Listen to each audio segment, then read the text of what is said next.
మన ప్రభువును రక్షకుడునైనటువంటి యేసుక్రీస్తు ఘనపరచబడును గాక. మన హృదయములను ఆయన ఆలయముగా చేసుకొని మన శరీరం అంతటిని ఆయన మందిరముగా, ఆయన ఆవరణగా చేసుకొని తను మనతో ఉండటానికి, దేవుని దగ్గర మనము ఉండటానికి ఇష్టము కలిగినటువంటి యేసుక్రీస్తు నామమే హెచ్చింపబడునుగాక. ఆయన ఎక్కడ తన పేరిట మనము కూడి ఉంటామో వారి మధ్య ఉండుటకు ఇష్టము కలిగినటువంటి వాడు. ఎవరు ఆయన యొక్క హృదయానుసారులుగా ఉంటారో వారి హృదయమును ఆయన తన ఆలయంగా చేసుకునేవాడు. అట్టి దేవుడు ఈరోజు తను ఉన్నటువంటి ఆ సన్నిధి ఎంత శ్రేష్టమో మనకు తెలియజేస్తూ ఉన్నాడు. చూడండి, కీర్తనాకారుడు 65వ అధ్యాయము 4వ వచనంలో చెప్తాడు, నీ ఆవరణలలో నివసించున్నట్లు నీవు ఏర్పరచుకొని చేర్చుకొనువాడు ధన్యుడు. నీ పరిశుద్ధాలయము చేత, నీ మందిరములోని మేలు చేత మేము తృప్తి పొందెదము. శ్రేష్టమైన భక్తుడు దావీదు ఈ కీర్తనలో ప్రభువారు ఉండే అటువంటి ఆ సన్నిధి, ఆ మందిరము, ఆవరణ ఆయన భక్తులకు ఎంత తృప్తినిస్తుందో, ఎంత సంతృప్తినిస్తుందో, ఎంత ధన్యతనిస్తుందో ఈ లేఖనాలను బట్టి తెలియజేస్తూ ఉన్నాడు. నీ పరిశుద్ధాలయము చేత, నీ మందిరము చేత, ఆ మందిరములోని మేలుల చేత మమ్మలను తృప్తిపరుచుచున్నావు అంటాడు. ఆ మందిరములో నివసించేవారు ఎంతో ధన్యులు. నీవు ఏర్పరచుకున్నటువంటి ఈ భక్తులు ఎంతో ధన్యులు. దేవుని చేత ఏర్పరచుకోబడిన భక్తులు ధన్యులు. దేవుని ఆవరణలో నివసించటు వారు ధన్యులు. ఆయన పరిశుద్ధ ఆలయములో, ఆయన మందిరములో మేలు చేత వీరందరూ తృప్తిపరచబడతారు. ఇది మందిరము మనుషులకు ఇచ్చే ఒక సంతృప్తికరమైనటువంటి ధన్యత. మనిషి సమృద్ధిని, సంతృప్తిని, శ్రీమంతునిగా ఉండాలని ఆయన ఆలోచన చేస్తూ ఉంటాడు. బహుగా ప్రయాసపడతాడు. మన ప్రయాస గాలికి కొట్టుకొని పోవు పొట్టు వలె ఎగిరిపోతుంది. మన రాబడులు సిల్లి సంచిలో పోసిన ధనము వలె వ్యర్థమవుతాయి. కానీ ప్రభువు వారి యొక్క మందిరంలో మాత్రము సమృద్ధి, సంతృప్తి ఉంటుంది అని మనము తెలుసుకోగలం. చూడండి, కీర్తనాకారుడు 36వ అధ్యాయములో 8వ వచనములు అంటాడు, నీ మందిరం యొక్క సమృద్ధి వలన వారు తృప్తి పొందుచున్నారు. దేవుడు తన భక్తులకు తన మందిరములోని సమృద్ధి వలన తృప్తిపరిచినట్లుగా ఉన్నాడు. ఆయన మనకు మేలు చేయుట చేత మనలను తృప్తిపరచుచూ ఉన్నాడు. దేవుని యొక్క మందిరము నుండి అనేక ఆత్మీయమైనటువంటి అంశములు మనకు చేరి అవి మనలను తృప్తిపరిచేవిగా ఉన్నవి అని మనము జ్ఞాపకం చేసుకోవాలి. మెట్టికి ఉదాహరణగా దేవుని యొక్క మందిరములో, దేవుని యొక్క పరిశుద్ధ ఆలయములో, దేవుని యొక్క సన్నిధిలో మనము ఏ అంశముల ద్వారా, ఏ అంశములలో సంతృప్తి, సమృద్ధి, ఆత్మీయమైనటువంటి అభివృద్ధిని పొందగలమో మనము కొన్ని వచనాలను, కొన్ని సంభవాలను జ్ఞాపకం చేసుకుందాం. ఆ సంభవములో ఆ వ్యక్తులు పొందిన ధన్యకరమైన అంశాలేంటో చూద్దాం.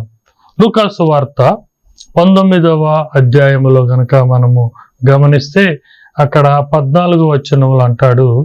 చూడండి, లూకా సువార్త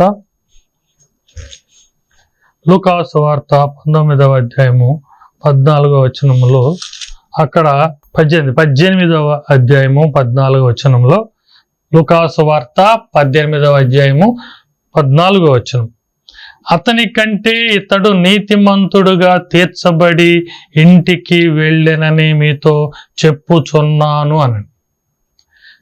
దేవాలయము, ప్రభువారు అతనితో పాటు ఉన్నటువంటి అతని శిష్యులు, ప్రభువారి శిష్యులు సాక్షులుగా నిలబడి చూస్తున్నటువంటి దేవాలయములోని ప్రార్థన. ఇద్దరు వ్యక్తులు, ఒకడు పరిసయ్యుడు, రెండవ వాడు సుంకరి.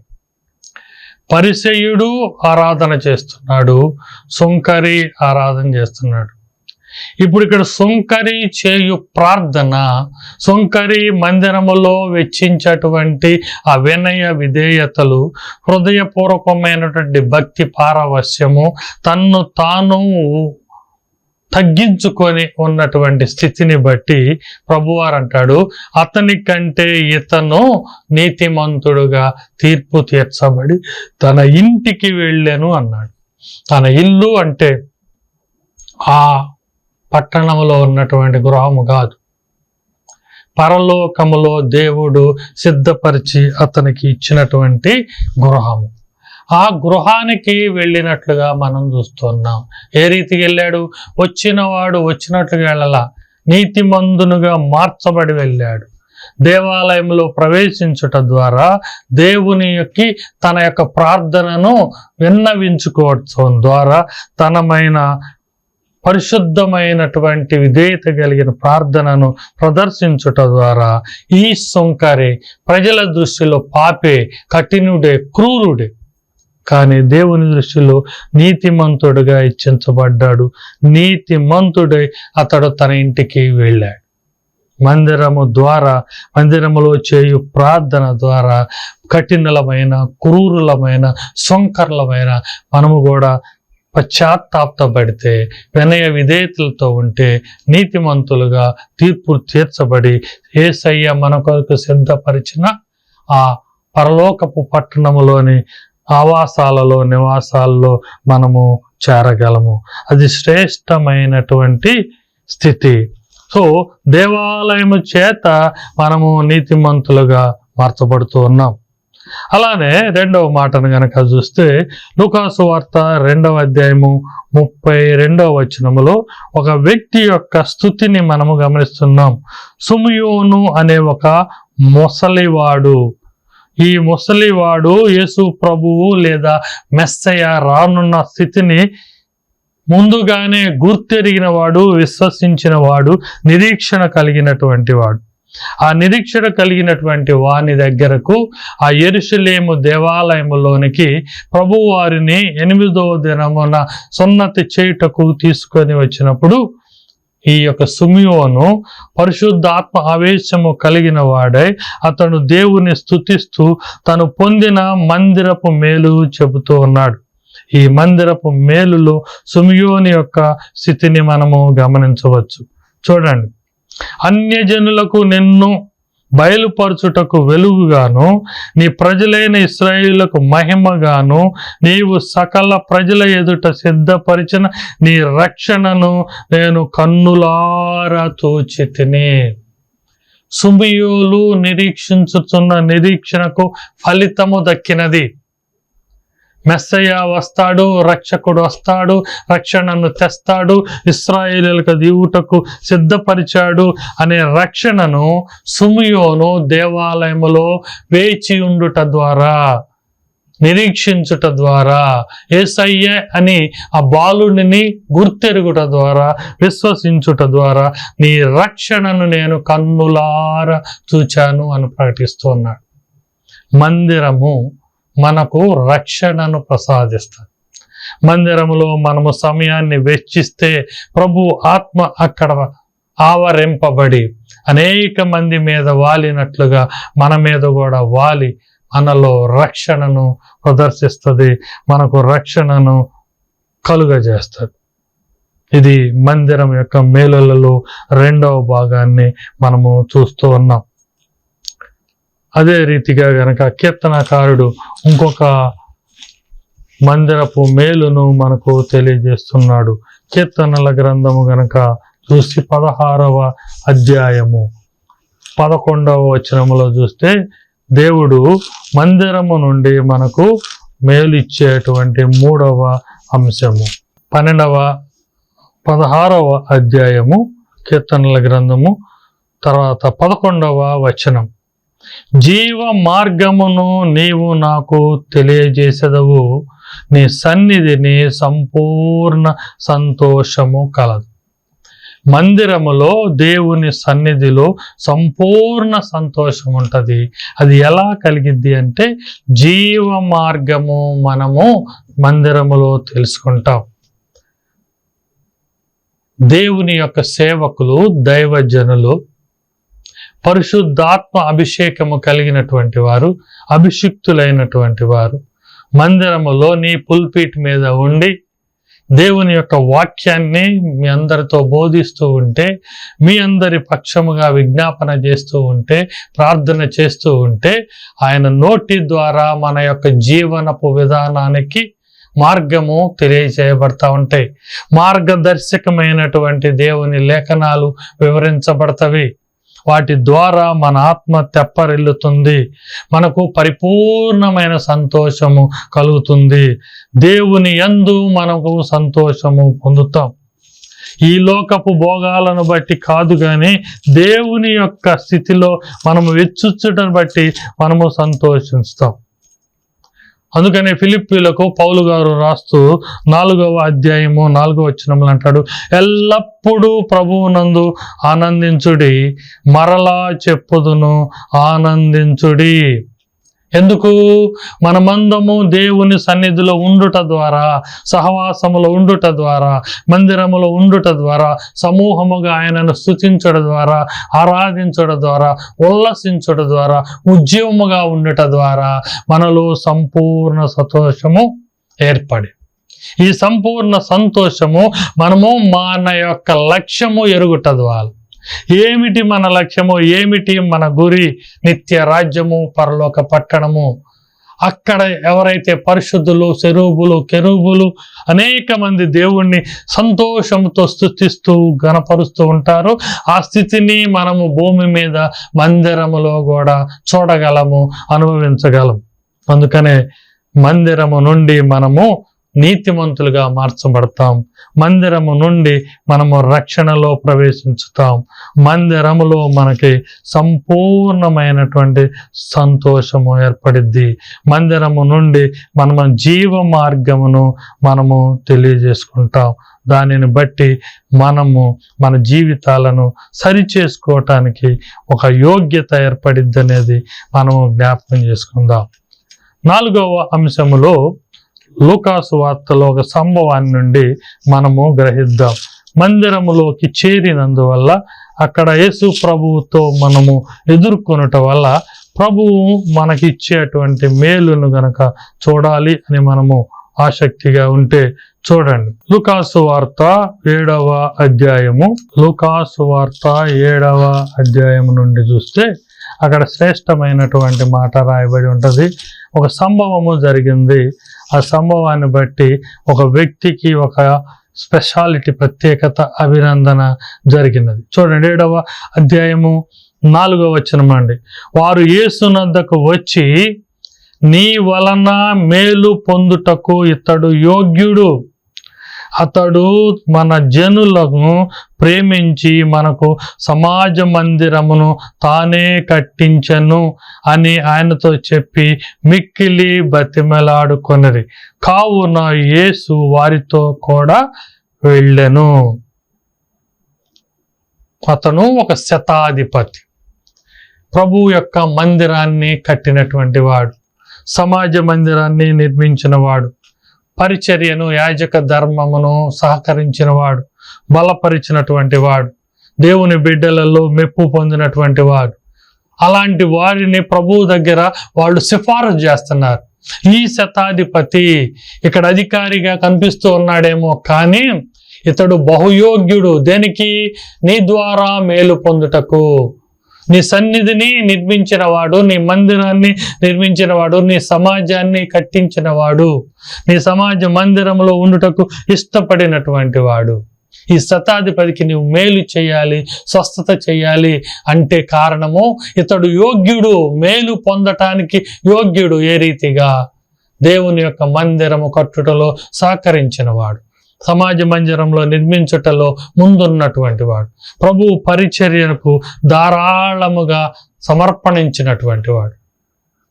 దేవుని యొక్క మందిరముతో మనకున్నటువంటి సమర్పణ మనలను మేలు పొందటానికి యోగ్యునిగా చేస్తుంది. అది మనం జ్ఞాపకం చేసుకో. మనము యోగ్యులుగా అవటానికి, మనము మేలు పొందటానికి ఇది మనకు ప్రయోగం ఇచ్చేటువంటి దేవుని యొక్క సన్నిధి. దాని కొరకు మనము నిర్లక్ష్యపడని వారి వలె ఉండాలి. అదే రీతిగా గనక యెషయా గ్రంథంలో గనక చూస్తే చూడండి, యెషయా గ్రంథము 58వ అధ్యాయములో మందిరము యొక్క మేలును మనకు గ్రంథకర్త, ప్రవక్త అయినటువంటి యెషయా తెలియజేస్తూ ఉన్నాడు. 58వ అధ్యాయము 11వ వచనములో ఈ రీతిగా వ్రాయబడి ఉంటది. యెహోవా నిన్ను నిత్యము నడిపించును, క్షామకాలమున ఆయన నిన్ను తృప్తిపరచి నీ ఎముకలను బలపరుచును. ఆయన మనలను నిత్యము నడిపించేవాడు. ఆయన మందిరములో ప్రవేశించిన వారిని ఆయన బలపరిచేవాడు, తృప్తిపరిచేవాడు. మనము కరువులో ఉన్నప్పుడు, క్షామకాలంలో ఉన్నప్పుడు మన ఎడల జాలిపడేటువంటి వాడు. అట్టి వాడు మన ఎడల ఆసక్తి కలిగినటువంటి వాడు. అట్టి వారు దేవుణ్ణి స్తుతించటానికి ఇష్టము కలిగిన వారు కాబట్టి ఆయన మేలు చేయుటకు ఇష్టపడినట్లుగా మనం చూస్తున్నాం. ఆయన మేలు చేయటానికి ఇష్టపడేటువంటి వాడు.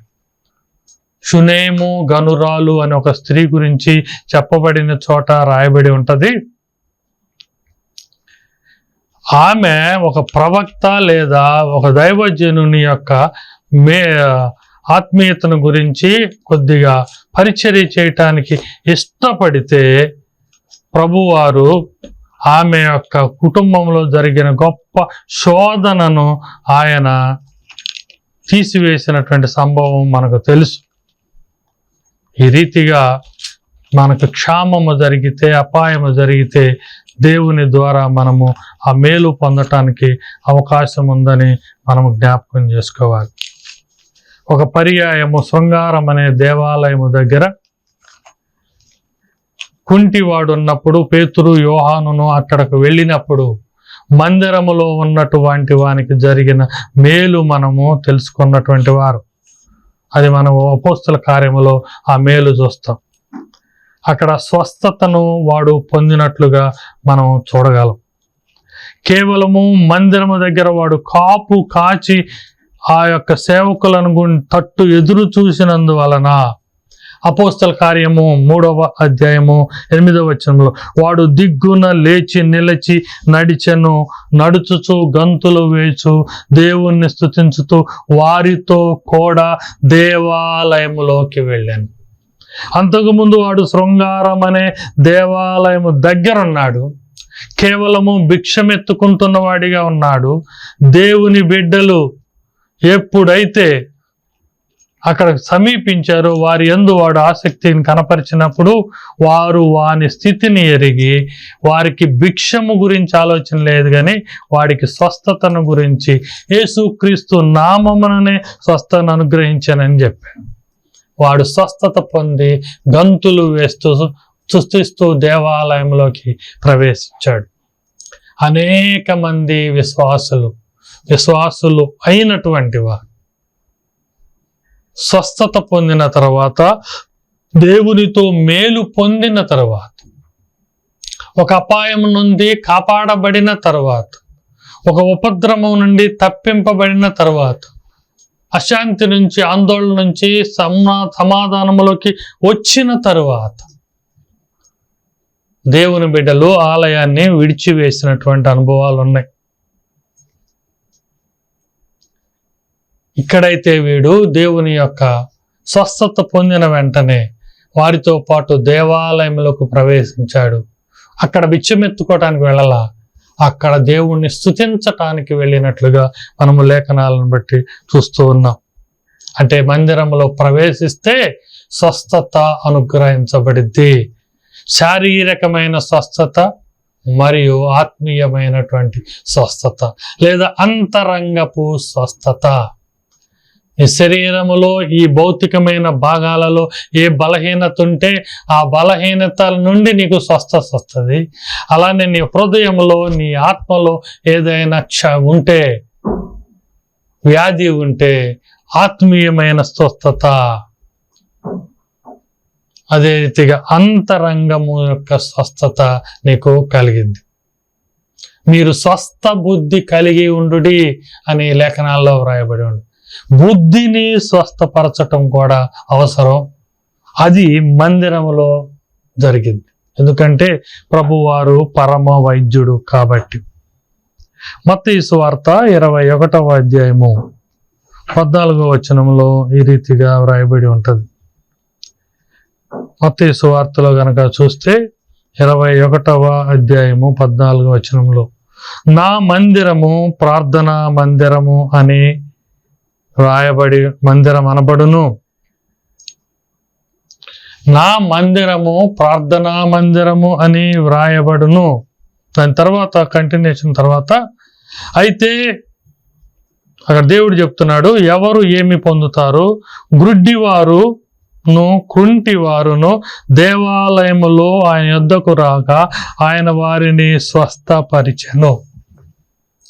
కుంటివారు గ్రుడ్డివారు దేవాలయంలోకి ప్రవేశించినప్పుడు ప్రభువారు వారిని స్వస్థపరిచాడు. అంటే దేవాలయంలో స్వస్థత బహుశీఘ్రముగా ఏర్పడింది. ఆ స్వస్థత ప్రత్యేకముగా ఆత్మీయ స్వస్థతగా కూడా వస్తుంది. మనకు స్వస్థ బుద్ధి దేవాలయంలో ప్రవేశించుట ద్వారా కలుగుతున్నది అనేది మనము జ్ఞాపకం చేసుకోవాలి. ఇది ఎక్కడ జరిగింది అంటే, ప్రభువారు దేవుడు తన సన్నిధి ఎక్కడ నిలుపుతాడో, ఎక్కడ 2-3 ఆయన నామమున కూడి ఉండి అది ఆయన సన్నిధిగా ఏర్పరుస్తారో ఆ ప్రాంతము అని మనము గుర్తెరగాలి. ఆ ప్రాంతము దేవుని యొక్క మందిరముగా, దేవుని యొక్క సన్నిధిగా, దేవుని యొక్క మందిరము నుండి మనము మేలు పొందుతూ తృప్తి పొందుతున్నాం. మందిరములో మనము సంతోష సుఖములు పొందుతున్నాం. మందిరము ద్వారా మనము నీతిమంతులుగా తీర్చబడుతున్నాం. మందిరములో మనము రక్షణ సంపాదించుకుంటున్నాం. మందిరములో మనము స్వస్థత పొందుతున్నాం. మందిరములో మనము దేవునికి యోగ్యులుగా ఎంచబడి మేలు పొందుతూ ఉన్నాం. మందిరము మన యొక్క క్షామములో మనకు సమృద్ధిని కలుగజేసే స్థితిలో ఉన్నది. ఈ రీతిగా దేవుడు అనుగ్రహించే మందిరము ద్వారా ఇట్టి మేలులు మనము పొందుతూ ఉంటే, మనము మందిరము అనే దానిని ఏ విధముగా గ్రహిస్తున్నాం? మందిరము అనేది ఈ గోడలతో, రాతితో, సిమెంటుతో, కప్పుతో వేయబడినటువంటి భౌతికమైన మందిరము అని మనము అపోహపడకూడదు. మందిరము అంటే సజీవ సాక్షులుగా ఉన్నటువంటి మనమే. సజీవ సాక్ష్యమైన శిలల వంటి వారము మనమే. పౌలు గారు కొరింథీ సంఘానికి రాస్తూ తన యొక్క మొదటి పత్రికలో 3వ అధ్యాయములో 16వ వచనములో ఆయన చెప్తున్నటువంటి మాట, మీరు దేవుని ఆలయమై ఉన్నారనియు దేవుని ఆత్మ మీలో నివసించుచున్నదనియు మీరు ఎరుగరా అని ప్రశ్నిస్తున్నాడు. అంటే మనము మన శారీరకముగా దేవుని ఆలయమై ఉన్నాం. మనము దేవుని యొక్క ఆత్మను కలిగి ఉన్నాం. అసలు మనమే మందిరమై ఉన్నాము అనేది ఆలోచన. ఇటుకరాళ్లతో, సిమెంటుతో, కప్పులతో కట్టేది కాదు కానీ మందిరము, అది మనము ఐక్యంగా సమకూడే ఒక ప్రదేశం. అయితే అసలు నీ హృదయమే మందిరము అంటున్నాడు. ఈ మందిరమే మనం ఆత్మను కలిగి దేవుని ఆలయమై ఉన్నది అంటున్నాడు. అదేవిధంగానే పౌలు గారు మొదటి పత్రికలోనే కొరింథీ సంఘానికి 6వ అధ్యాయము 19వ వచనములో ఇంకో రకంగా చెప్తున్నాడు. మీ దేహము దేవుని వలన మీకు అనుగ్రహింపబడి మీలోనున్న పరిశుద్ధాత్మకు ఆలయమై ఉన్నదని మీరెరుగరా.